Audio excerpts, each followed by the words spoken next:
오늘은 사도행전 11장 말씀을 통해서 함께 은혜를 받으시겠습니다.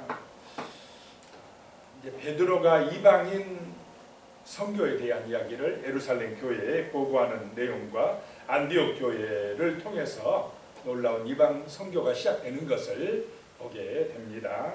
1절에요. 유대에 있는 사도들과 형제들이 이방인들도 하나님의 말씀을 받았다 함을 들었더니, 자, 이방인들도 하나님의 말씀을 받고 구원받았다라고 하는 소식이 들려지면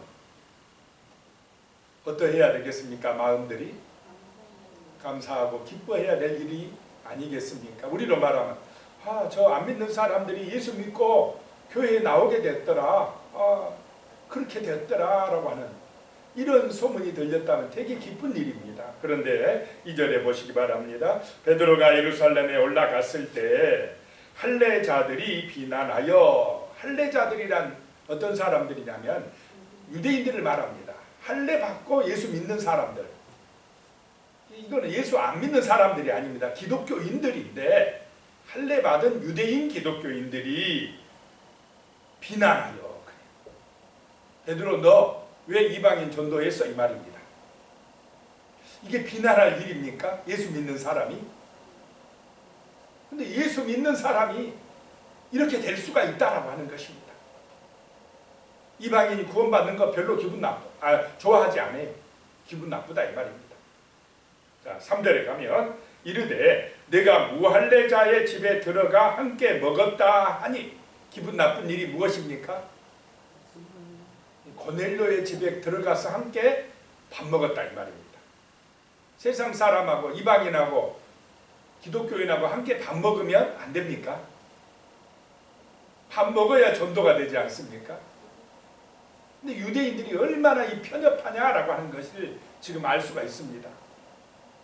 우리만 구원받아야 돼, 이런 사상이 배어 있다는 것입니다.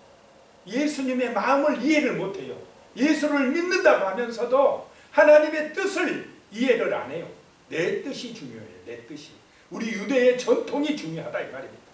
우리 유대인은 이방인들과 식사하면 안 돼 라고 하는 자기들의 정해놓은 전통을 어겼다고 베드로를 비난하고 신란하는 것입니다. 이방인의 구원 생각 안 합니다. 하나님의 뜻보다 지금 이 할례자들은 누구의 뜻이 중요합니까? 자기들의 뜻이 중요하다 이 말입니다. 자칫하면 이런 편협한 사고에 빠질 수가 있다 이 말입니다. 우리가 정신을 차리고 있어야 된다는 것입니다. 그러면서 하나님을 잘 믿는다 그래요, 이 사람들이. 자, 4절에 베드로가 그들에게 이 일을 차례로 설명하여, 옛날 베드로 같으면은 당장에 성질 냈을 것입니다. 그런데 베드로가요, 정말 성령 받고 은혜 받고 보니까 온순해졌습니다. 성질 안 내요.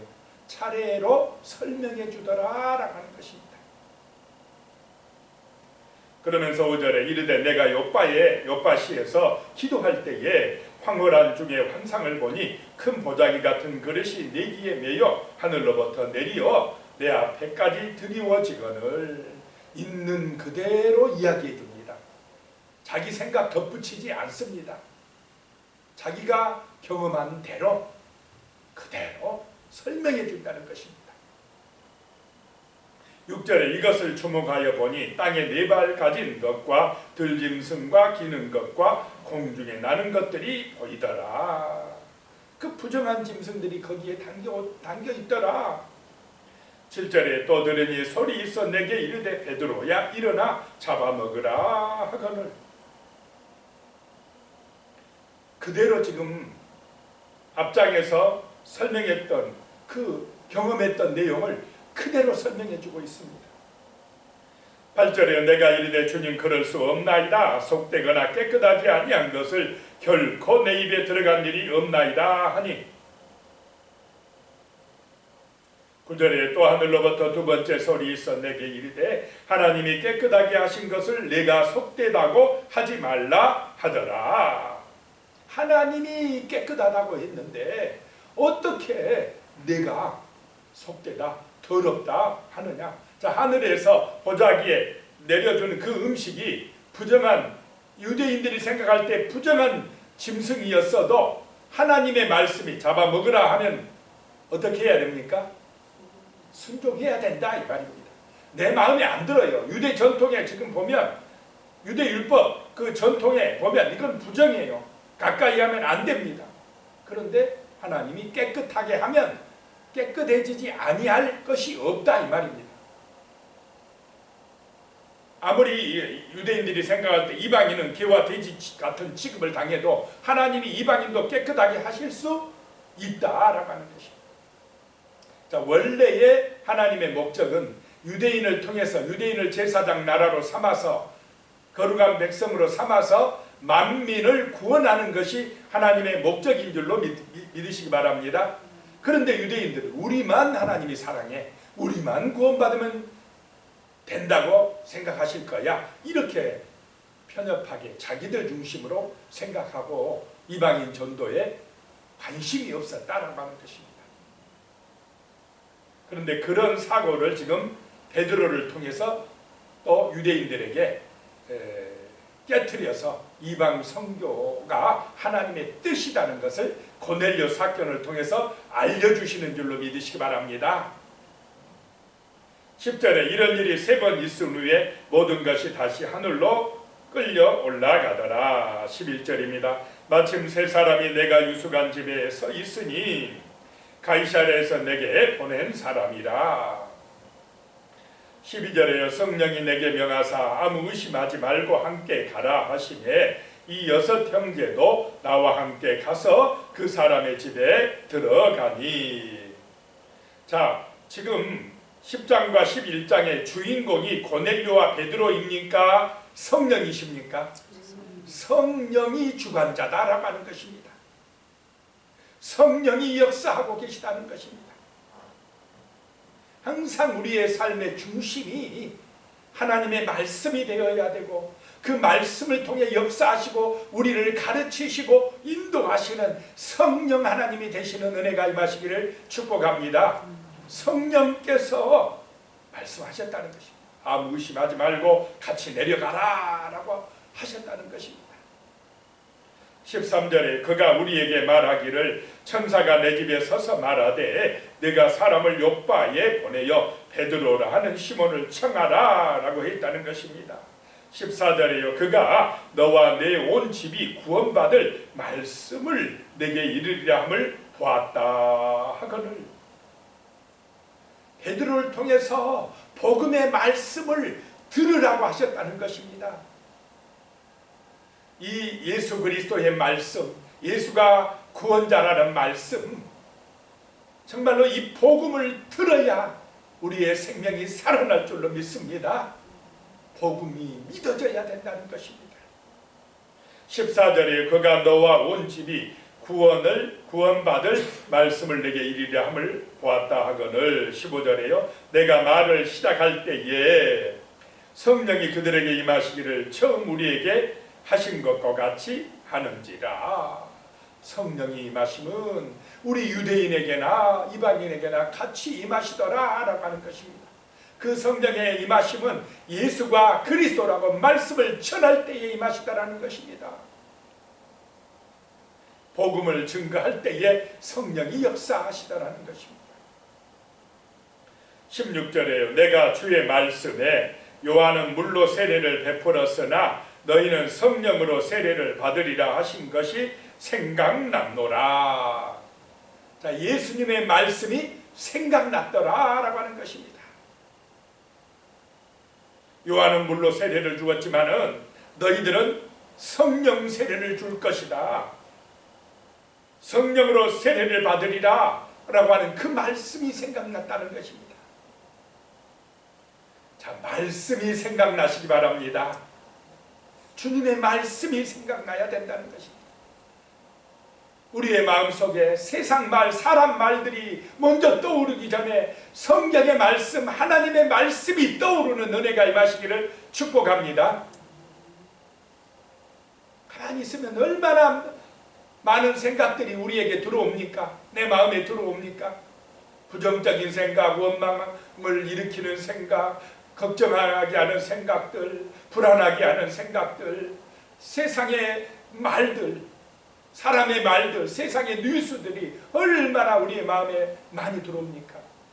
그런 것 생각하기보다 주님의 말씀이 먼저 생각나는 은혜가 임하시기를 축복합니다. 그래야 성령 충만함이 임한다라고 하는 것입니다. 17절에 그런즉 하나님이 우리가 주 예수 그리스도를 믿을 때에 주신 것과 같은 선물을 그들에게 주셨으니 내가 누구이기에 하나님을 능히 막겠느냐 하더라. 주 예수 그리스도를 믿을 때에 임한 선물이 무엇입니까? 성령이시다라고 하는 것입니다. 우리 인간에게 임하는 최고의 선물은 하나님의 성령, 그리스도의 영인 성령이시다라고 하는 것입니다. 18절에 그들이 이 말을 듣고 잠잠하여 하나님께 영광을 돌려 이르되 그러면 하나님께서 이방인에게도 생명 얻는 회개를 주셨도다 하니라. 베드로가 차근차근 설명하니까 그 할례자들도 어떻게 합니까? 받아들이더라라고 하는 것입니다. 그러면 하나님께서는 저 이방인들에게도 생명을 얻는 회개를 주셨구나 라고 깨달았다는 것입니다.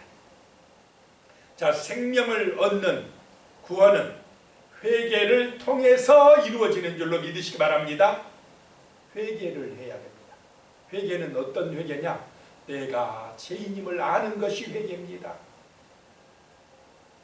회개하지 않는 사람은 자꾸 누구의 잘못만 찾습니까? 남의 잘못만 찾아요. 남의 잘못은 어떻게 그렇게 잘하는지 몰라요.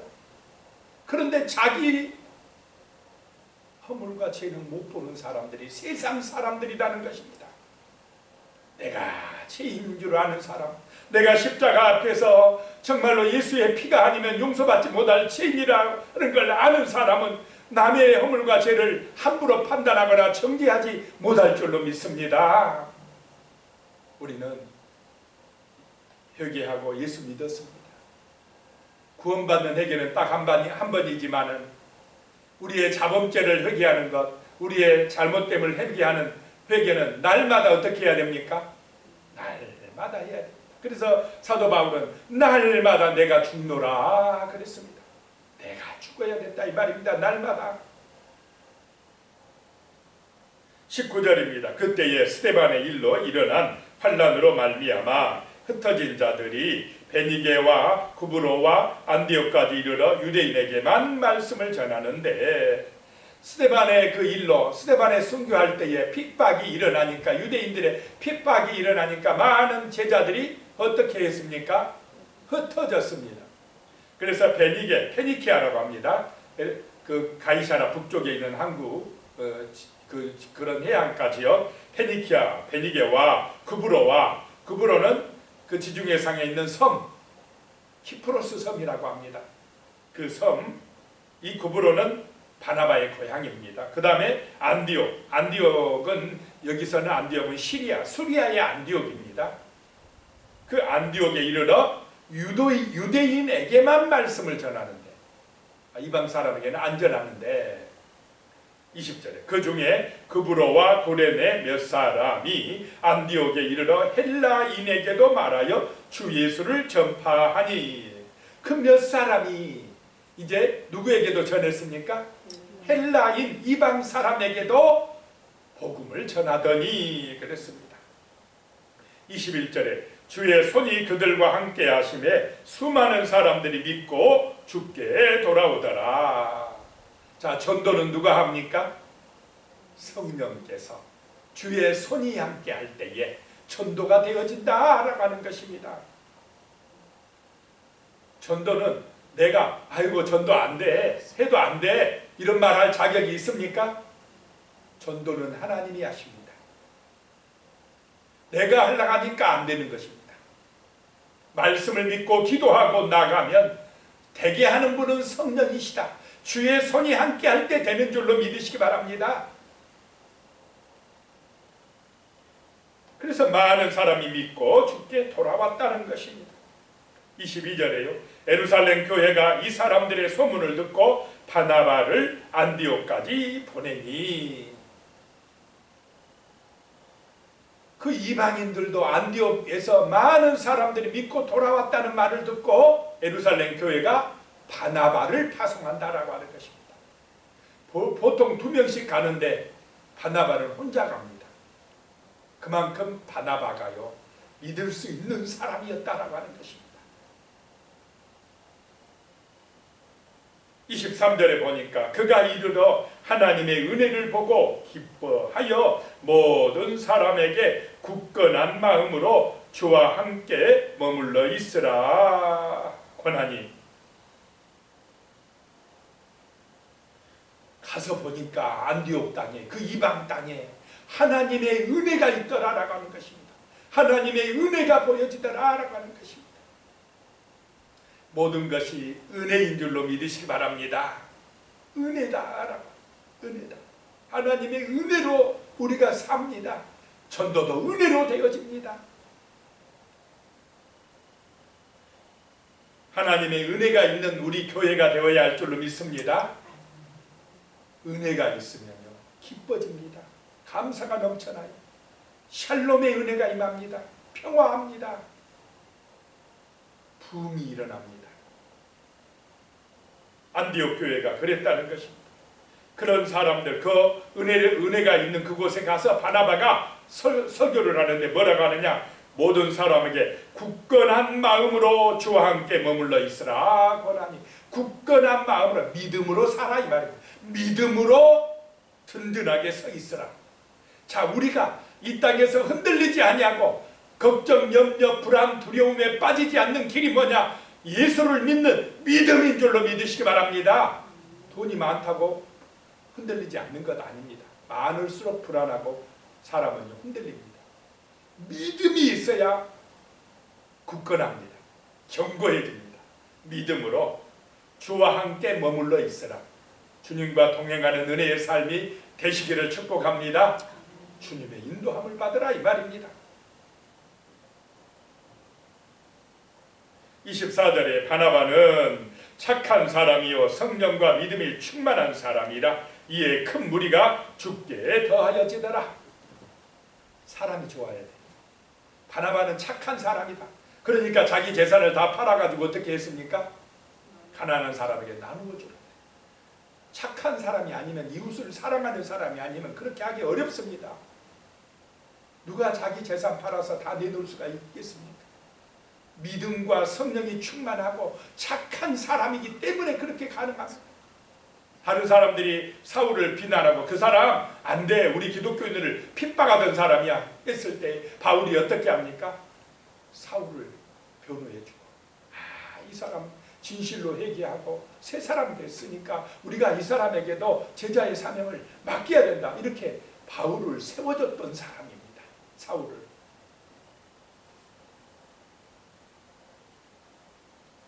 그런 바나바가 안디옥에 가 있으니까 무리가 죽게 더하여지더라 라고 하는 것입니다.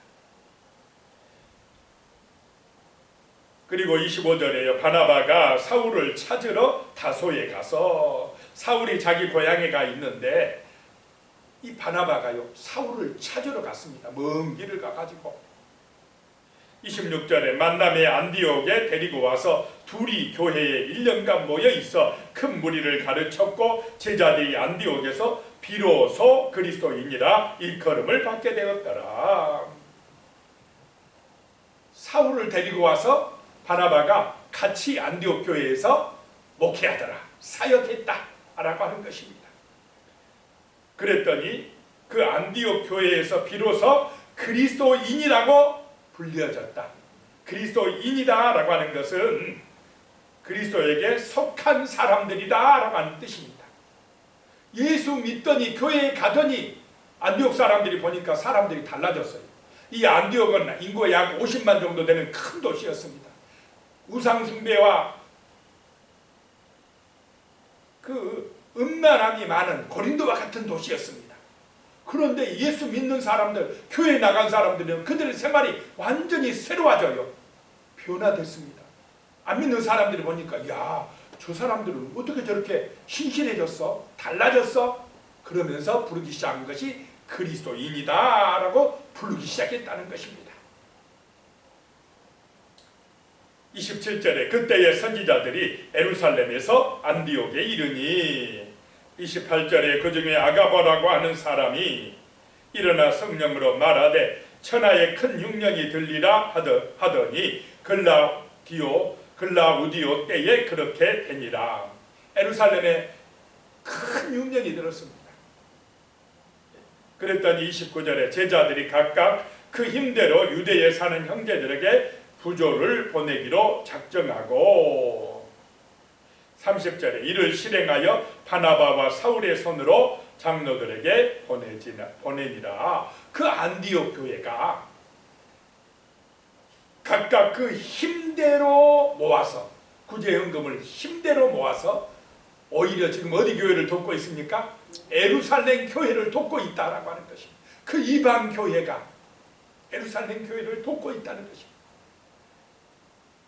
이제요 세계 선교의 기지가 에루살렘 교회가 아닙니다. 어디 교회가 되었습니까?